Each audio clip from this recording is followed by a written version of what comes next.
ఏ non veg వంటకమైనా, vegetarian dish అయినా దీని ముందైతే దిగదుడిపే.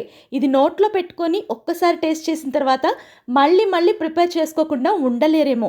మన 90s కిడ్స్ స్పెషల్ వంటకం జామాకుతో చేసే ఈ రెసిపీని ఇవాళ చేసేసేద్దాం రండి. చింతపండుని చిన్న నిమ్మకాయంత తీసుకొని ఈనెలు తీసేసి ముందు దాన్ని రోట్లో వేసేసి చెక్క దంచేసుకోండి. రోల్ అంటే గుర్తొచ్చింది. చిన్నప్పుడు రోట్లో దీన్ని దంచుతుంటే మా ఇంట్లో పిల్లలందరూ కూడా రోలు చుట్టూ కూర్చొని ఇది ఎప్పుడెప్పుడు రెడీ అవుతుంది అబ్బా అని చెప్పని తెగ ఎదురు చూసేసేవాళ్ళం.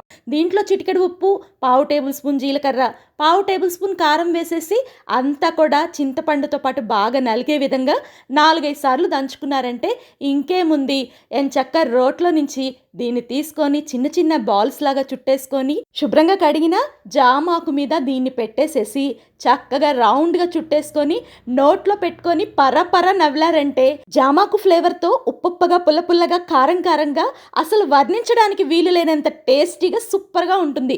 అసలు భూప్రపంచం మీద దీనికి వంకలు పెట్టేవాళ్ళు ఎవరు ఉండరని నా ఉద్దేశం. మీరు ఎప్పుడైనా దీన్ని ట్రై చేశారా? ట్రై చేస్తే కామెంట్ చేయండి. వీడియో నచ్చితే లైక్ చేసి ఇలాంటి వంటల కోసం సబ్స్క్రైబ్ చేసుకోండి.